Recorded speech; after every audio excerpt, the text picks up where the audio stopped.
Baik, Alhamdulillah, Auda kembali kita bersama lagi menerusi Rampai Pagi dan Auda sesuai dengan apa yang telah pun kita janjikan sebentar tadi. Sekarang kita bersama dalam segmen Tazkirah untuk pagi ini, iaitu mengenai dengan perkataan ataupun sering kita ni ungkapkan, iaitu mengenai dengan azam, Intan, ya. Jadi azam bukan hanya sekedar percakapan ataupun dari kata-kata.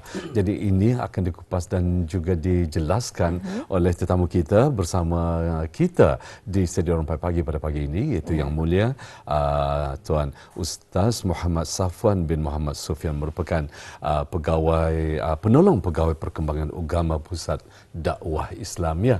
Bersama kita pada pagi ini, kita ucapkan selamat datang. Assalamualaikum Ustaz. Waalaikumsalam warahmatullahi wabarakatuh. Apa khabar Ustaz? Alhamdulillah. Daud dan Intan, apa kabar? Alhamdulillah kami sihat. Jadi Rampai Pagi ingin mengucapkan jutaan terima kasih juga kepada Yang Mulia Ustaz kerana berkesediaan meluangkan masa, dan pada pagi ini juga kita ni akan berkongsi ilmu, ya Ustaz, ya, pada pagi ini. Jadi sebagai mukaddimahnya sesuai dengan tajuk yang telah pun disediakan oleh pihak Ustaz sendiri, ya. Azam, bila orang perkatakan dengan azam ataupun orang katanya tu niat katanya lah tu, jadi bukan hanya sekedar percakapan ataupun kata-kata. Apa yang ingin disampaikan, silakan Ustaz. Baik. Alhamdulillah.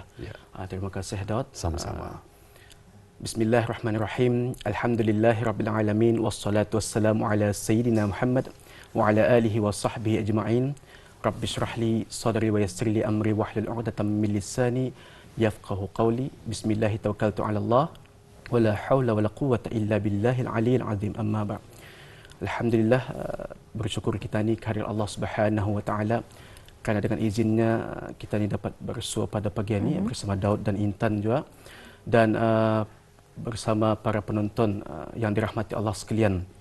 Jadi seperti yang kita ni maklum, kalau sekiranya kalender sudah bertukar dan tahun baru, ramai di kalangan kita ni akan memasang keazaman yang baru. Dan itu adalah petanda yang baik sebenarnya. Apabila seseorang itu berazam, maka ia mempunyai matlamat dalam kehidupan, dan mereka itu pun sudah mempunyai sudah bermuhasabah diri, sudah meneliti kekurangan dan kelemahan yang ada pada diri mereka. Namun persoalan di sini adalah berbalik kepada tajuk kita pada hari ini, iaitu azam bukan hanya sekadar percakapan. Jadi adakah keazaman itu hanya sekadar percakapan saja ataupun tidak disertakan dengan niat dan juga tindakan kita ni? Jadi saya ingin menerangkan, merefresh, mungkin ada yang sudah tahu apa maksud azam ini. Pengertian azam ini sebenarnya ialah apabila seseorang itu ingin dan berkehendak untuk melakukan sesuatu perkara. Dan sebenarnya azam ini sendiri berasal daripada perkataan bahasa Arab, azama, ain zaimim, iaitu azam ini dikira sebagai kita ni membulatkan tekad kita ni, yang mana dari segi istilah juga, istilah syarak juga, keazaman ini akan wujud selepas keraguan. Maklum, kalau kita ni sekiranya indah berazam, maka kita ni akan dalam keadaan yang ragu dan juga keliru. Oleh sebab itu, bila kita ni ingin berubah ke arah kebaikan, ingin meningkatkan kualiti kehidupan kita ni, perlulah kita ni berazam. Dan saya ingin mengemukakan firman Allah Subhanahu wa taala dalam surah Ali Imran ayat 159, a'udzubillahi minasyaitonir rajim. Bismillahirrahmanirrahim. Fa idza azamta fatawakkal 'ala Allah, innallaha yuhibbul mutawakkilin. Shadaqallahul azim. Tafsirannya, maka apabila kamu berazam, maka bertawakallah kamu kepada Allah. Sesungguhnya Allah menyukai, Allah menyayangi mereka yang bertawakal. Jadi sudah setentunya bila kita ni berazam, maka perlulah disertakan keazaman itu dengan usaha, dengan tindakan, dan perlulah niat kita ni itu berazam untuk apa?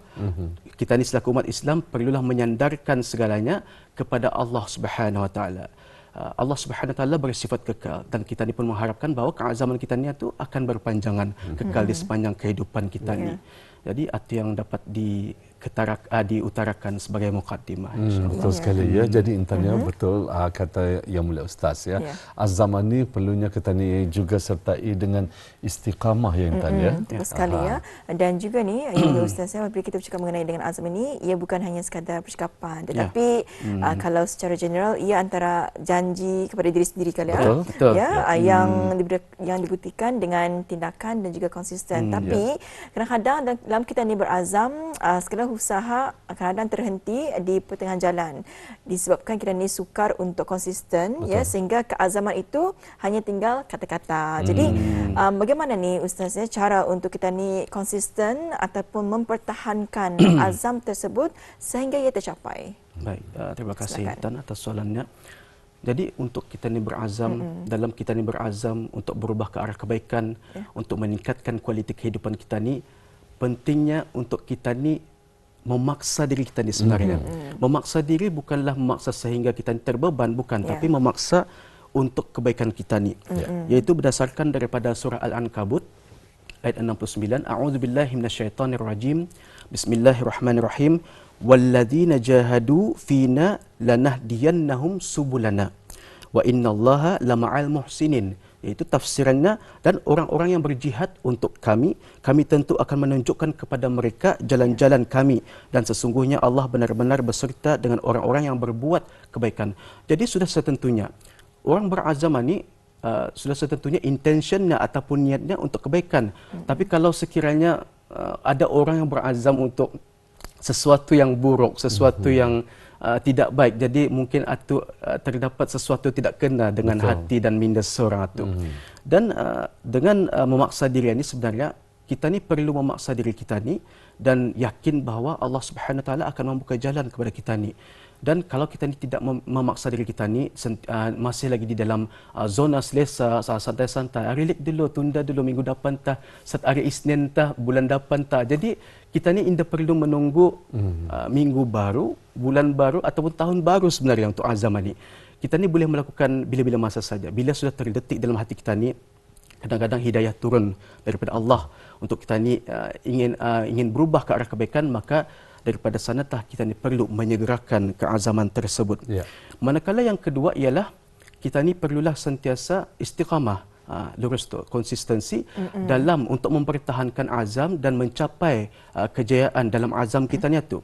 Iaitu kita ni berbalik kepada sebuah hadis riwayat Bukhari. Itu baginda Rasulullah sallallahu alaihi wasallam bersabda, ahabbul a'mali ilallah adwamuha wa in qalla. Iaitu mafhumnya di sini ialah amalan yang paling dicintai Allah ialah amalan yang berterusan tetapi sedikit. Wa in qalla di sana dalam hadis tersebut ialah bermaksud sedikit tetapi berkualiti, sedikit tetapi berterusan. Sebagai contoh, misalnya kalau saya lihatlah rata-rata antara azam yang popular yang saya perhatikan masa ni ada dua. Satu, kan kuruskan badan. Yang kedua, kan mau mengumpul jumlah duit yang banyak. Jadi, kalau sekiranya perkara itu kita dilakukan secara drastik, sebagai contoh, kan menurunkan berat badan. Pada hari pertama bukan main, ia push up 100 kali, sit up 100 kali. Tetapi di tangannya tu hari itu dibuatnya. Hari keesokannya ngalih. Sama juga macam mengumpul duit. Bukan main. Gaji pertama masuk 50% disimpannya dalam tabung. Tapi selepas itu dah lagi ada simpanan. Jadi perlunya kita ni sedikit demi sedikit secara bertahap. Apabila kita ni melaksanakan azam kita ni itu asalkan ia berterusan. Dan yang paling penting ialah kita ni janganlah apabila kita ni melakukan keazaman, perlulah sasaran itu realistik. Sesuatu yang dapat dicapai secara bertahap. Macam yang saya cakap tadi, keadaan yang pelaksanaan usaha yang dilakukan itu drastik dengan kuantiti yang banyak tetapi tidak berterusan. Jadi pada akhirnya ia akan boleh membebankan seseorang itu. Dan hal ini ada turut disabdakan oleh baginda Rasulullah dalam sebuah hadis riwayat Muslim, iaitu khudhu minal a'mali ma tutiqun fa innallaha lan yamalla hatta tamallu. Mafhumnya di sini ialah ambillah, yakni lakukanlah amalan sesuai kemampuan kalian. Di sana ada sudah sesuai kemampuan katanya. Kerana Allah tidak akan bosan sehingga kalian bosan. Benda ni, hadis ini bukan sahaja boleh dikaitkan dengan ibadah, tapi boleh dikaitkan dengan keazaman kita ni untuk berubah ke arah kebaikan dan meningkatkan kualiti kehidupan kita ni, insya-Allah. Wallahu a'lam bissawab. InsyaAllah. Itu dia menarik sekali ya, dengan pengertian azam yang perlu kita ni pertahankan dan perlu kita ni konsisten ya dalam nyorang kita ni istiqamah ataupun bertawakal pada Allah Subhanahu Wa Taala, Ustaz ya. Baik, dalam kita ni berazam untuk berubah ke arah kebaikan. Jadi kadang-kadang ada yang keliru ataupun ada yang masih ragu-ragu. Yang mana satu lebih penting Ustaz? Motivasi ataupun disiplin? Okey, sebelum saya meneruskan penjelasan saya ingin bertanya kepada Daud dan Intan. Kalau Daud pilih apa? Motivasi ke disiplin lebih utama? Disiplin. Kalau Intan? Ya, saya akan pilih disiplin. Masya-Allah. Kedua-duanya jawapan yang tepat sebenarnya. Jadi apabila kita ni berazam untuk melakukan berubah ke arah kebaikan, sebenarnya sangat penting menerapkan disiplin dalam usaha kita ni. Sebab apa? Kalau disiplin, walau apapun kita ni punya perasaan, kita ni punya mood, sama ada kita ni sedih, bahagia, marah, happy dan sebagainya, kita ni akan tetap melakukan rutin yang sama, usaha yang sama, tanpa bergantung kepada rasa kita ni, mood kita ni. Berbanding dengan motivasi. Kalau motivasi, ia hanya sebagai pemacu semangat di awal usaha saja. Tapi bukan saya menyebutkan motivasi ini penting sebenarnya. Tapi ialah lebih kita ni perlu lebih mengutamakan disiplin dalam melakukan melakukan usaha-usaha untuk keazaman kita ni. Dan paling penting di sini ialah dalam kita ni berdisiplin itu perlulah kita ni memfokuskan kepada perkara-perkara yang boleh kita ni kawal. Apa yang boleh kita ni kawal? Usaha kita ni, doa kita ni, dan mindset kita ni, pemikiran kita ni, semua tu kita ni perlu kawal. Yang semua tu yang perlu kita difokuskan untuk kita dikawal. Tapi kalau kita ni tidak dapat kawal percakapan orang, kadang-kadang bila kita ni ingin berubah ni adalah suara-suara sinis semula timbul di sekeliling kita ni. Jadi atau kita ni tidak dapat kawal. Jadi perlulah kita ni cuba untuk bersikap ignorance, membiarkan saja perkara tersebut. Jadi itulah penjelasan yang dapat diutarakan. Jadi bukan bermaksud motivasi tidak penting ya Ustaz ya. Penting, tapi itu rasanya untuk permulaan, untuk menyuntik semangat kita ni. Tapi yang penting adalah yang untuk berterusannya perlunya ada disiplin. Disiplin dalam kita ni menjalankan proses dari azam kita ni ya. Jadi ni seterusnya ni Ustaz ya, adakah lingkungan sosial sangat memberi kesan kepada keazaman dan juga usaha kita ni Ustaz? Tadi pun ada Ustaz mengatakan tadi mungkin dalam perubahan kita ni itu akan ada suara-suara sumbang yang akan mengiringi kita ni. Tapi itu mungkin boleh dijelaskan dengan lebih lanjut lagi. Adakah memberi kesan kepada keazaman dan usaha kita ni? Sindiran-sindiran dan Jadi dalam kita ni hidup di muka bumi ini, selaku manusia kita ni tidak akan dapat lari daripada bersosial sebenarnya. Walaupun kita ni punya karakter tu introvert ataupun extrovert. Kalau orang extrovert mungkin ia akan bersosial lebih suka dengan bersemuka. Manakala kalau introvert mungkin ia lebih kepada dunia maya, dunia virtual secara chat dan sebagainya. Walau bagaimanapun, dalam kita ni bersosial, di sini ada dua tekanan sosial sebenarnya. Tekanan sosial yang pertama ialah tekanan sosial yang positif dan tekanan sosial yang kedua ialah tekanan sosial yang negatif. Saya ingin menerangkan satu persatu dulu. Tekanan sosial yang positif ini ialah apabila kita ni berjumpa dengan rakan kita ni, sahabat kita ni ataupun saudara kita ni yang memberi sokongan kepada kita ni, memberi dorongan kepada kita ni untuk kita ni berubah ke arah kebaikan, untuk memajukan diri sendiri. Dan kadang-kadang sebahagian daripada mereka ni bukan sahaja menyokong tapi memberi saranan, memberi tips untuk kita ni agar kita ni memberi peringatan, memberi nasihat dan sebagainya. Orang macam mana ni kita ni patut pegang dalam hidup kita ni dan kita ni rapati. Berbanding dengan tekanan sosial yang negatif macam yang saya cakap tadi. Ada yang bila kita ni ingin berubah ke arah kebaikan adalah rakan kita ni ataupun kadang-kadang keluarga pun ada juga yang menyindir kita ni, mempertikaikan usaha kita ni. Okey, sebagai contoh, dari sudut ibadah misalnya, seseorang yang pada asalnya bukannya selalu berselawat, bukan selalu berzikir dan jarang membaca Al-Quran, tiba-tiba satu hari terdetik dalam hatinya hidayah Allah turun, ia akan berusaha untuk berzikir, membaca Al-Quran dan sebagainya. ada tiap kadang-kadang kawanan ni sejak bila baca Quran ni? Baru kan buka Quran tu. Ya. Macam sejak bila ni ya? Kadang-kadang orang kan berubah tu pun kadang-kadang macam mana ni macam beri malu juga macam tetap terbalik macam sudah macam jadi kesian kan. Sama juga kalau sekiranya dari sudut orang kan orang kan diet misalnya. Time jamuan maklum di office kan biasanya ada makan-makan kan. Indo sikit saja. Sikit. Ada kawan, itu saja. Sayang jual, rugi jual. Hari ini jual saja ni. Rezeki tu. Tapi esoknya ada lagi jamuan. Jadi kesian bah orang kan berubah tu kadang-kadang tergugat hatinya. Jadi bukan pulang saya mengatakan orang yang macam mana ni dijauhi sepenuhnya indah, tapi kita ni rapatilah, kita ni jaga circle kita ni untuk berada di kalangan orang-orang yang mempunyai tekanan sosial yang positif.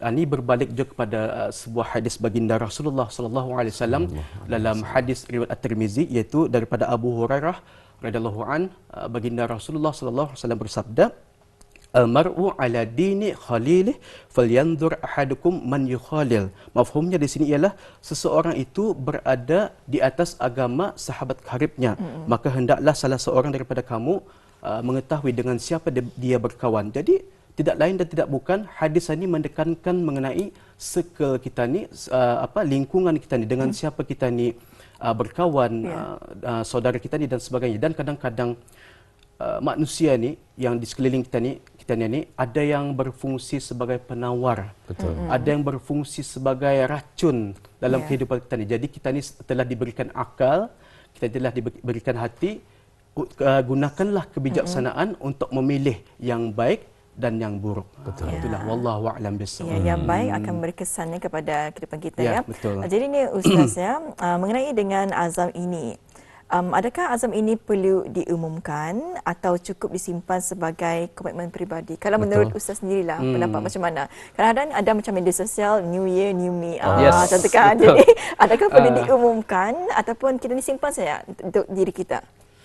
Macam mana? Terima kasih Intan. Sebenarnya perkara ini amat susah sebenarnya untuk tapi yang sebaiknya lah bila kita ni ingin berazam, ingin melakukan sesuatu perkara, perlulah mengutamakan untuk diam. Sebab apa? Dikhawatiri bila mana kita ni kerap posting tentang keazaman kita ni, posting kita ni punya progress misalnya, ataupun kita ni punya perkembangan hidup dikhawatiri perkara tu ia akan sampai ke penghujungnya. Sebab antara perkara yang dikhawatiri ialah apabila kalau sekali orang tahu kita ni punya perancangan, kita ni punya langkah, jadi kadang-kadang ialah tidak semua orang gembira dengan kita ni kan. Bagi mereka yang ada hasad dengki dan sebagainya, mereka akan cuba untuk mencari-cari silap, mencari-cari kelemahan kita ni. Atau sebabnya keazaman itu sendiri perlu disembunyikan sebenarnya. Termasuklah usaha-usaha. Yalah, apalagi yang parahnya, jikalau kita ni kerap memposting usaha kita ni, keazaman kita ni, datang tak satu hari nanti kita ni dah tahu kan gagal dia. Makin lagi kita ni kena sindir. Hari itu kau kulihat kejam jualnya. Macam itulah. Sebagai contoh, ni mana tianya macam belum pun kulihat tangkap apa macam tu. That's why kita perlu menyembunyikan usaha kita ni saudara. Tapi ini sebenarnya untuk bukan saja untuk para penonton sekalian, tapi nasihat untuk kita ni bersama sebenarnya, untuk bermuhasabah diri agar segala keazaman usaha kita ni itu sebenarnya lebih utama disembunyikan. Itulah penjelasan daripada saya. Baik, Yang Mulia Ustaz ya, kurang daripada 4 minit ini mungkin Yang Mulia Ustaz ingin menyampaikan kesimpulan pada tajuk yang telah pun disampaikan ini untuk ianya lebih dapat menusuk ke jiwa kita ni ya, dalam sama-sama menanam azam kita ni. Ya, insya-Allah. Silakan. Baik. Jadi indah lain dan indah bukan keazaman itu perlulah disertakan dengan tindakan, usaha dan niat, dan menyandarkan segalanya kepada Allah Subhanahu Wa Taala. Dan dalam kita ni berusaha untuk mencapai keazaman kita ni, perlulah kita ni mengiringinya dengan keimanan. Apa dia ciri-ciri orang yang beriman? Ada 3. Yang pertama, orang yang bersabar, orang yang redha dan orang yang bersyukur. Bersabar di sini ialah sabar dengan proses yang dilalui. Kadang-kadang ada orang kita ni gagas, batah je turun ni berat badan ku ni. Cuma tu. Macam kadang-kadang yang beranggapan seminggu tu boleh turun 5 kilo misalnya. Sesuatu pencapaian yang tidak masuk akal, tidak realistik. Jadi perlulah bersabar. Dan seterusnya redha. Kadang-kadang kita ni manusia ni kan tidak lari daripada melakukan kesilapan. Kadang-kadang kita ni pernah dilabel sebagai perkara-perkara yang negatif, perkara-perkara yang buruk. Jadi kalau tah benar atu kesilapan kita ni, kesalahan kita ni akur, kita ni redha, move on. Betul. Jangan kita ni kita ni seolah-olah indah dapat maju ke hadapan disebabkan masa silam kita ni. Perlulah kita ni redha dan meneruskan usaha kita ni fokus ke hadapan. Itu dari sudut redha. Manakala syukur ialah alhamdulillah kita ni diberikan kesihatan, kita ni diberikan panca indera yang dalam keadaan yang baik, lengkap alhamdulillah. Jadi itu adalah peluang yang diberikan oleh Allah Subhanahu Wa Taala untuk kita ni melaksanakan usaha untuk menjadikan azam kita ni. Bukan kita ni melakukannya untuk perkara-perkara yang tidak bermanfaat. Sebaliknya itulah peluang dan rahmat yang Allah berikan kepada kita ni untuk kita ni melakukan usaha-usaha, contohnya untuk menjadikan keazaman kita ni. Dan orang yang berazaman ni apabila hanya tinggal kata-kata saja, ia adalah merupakan ciri-ciri orang yang lemah, al-ajiz, orang yang lemah. Tetapi orang berazam diiringi dengan usaha, dengan niat, maka orang tersebut adalah dikatakan sebagai mukmin yang kuat. Berdasarkan daripada sebuah hadis riwayat Muslim yang mana mafhumnya di sini ialah Rasulullah sallallahu alaihi wasallam bersabda, mukmin yang kuat itu lebih baik dan lebih dicintai oleh Allah Subhanahu Wa Taala berbanding mukmin yang lemah. Di sana kita nampak Allah Subhanahu Wa Taala lebih menyukai orang yang kuat berbanding dengan orang yang lemah. Siapa yang kuat? Orang yang mengiringi azamnya dengan usaha. Siapa yang lemah ialah orang yang berazam tetapi hanya tinggal kata-kata saja. Dan untuk menutup sesi tazkirah pada hari ini, ingin saya mengutarakan satu kata-kata hikmah untuk renungan kita ni bersama. Janganlah biarkan cita-cita kita hanya tinggal dimakan oleh angan-angan.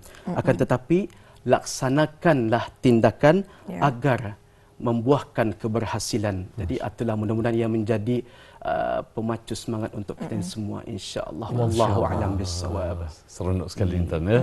Alhamdulillah dengan perkongsian daripada tetamu kita itu tadi, janganlah sampai kita ni lemah dengan diri kita ni sendiri. Sebetulnya kita ni berperang dengan diri kita ni untuk senantiasa konsisten dalam menjayakan azam kita. Baik, terima kasih sekali lagi kita ucapkan kepada Yang Mulia Ustaz ya, kerana telah berkongsi ilmu pada pagi ini, dan juga nanti kalau ada kesempatan izin Allah kita akan bersama lagi. Insya-Allah. Assalamualaikum. Waalaikumsalam warahmatullahi wabarakatuh.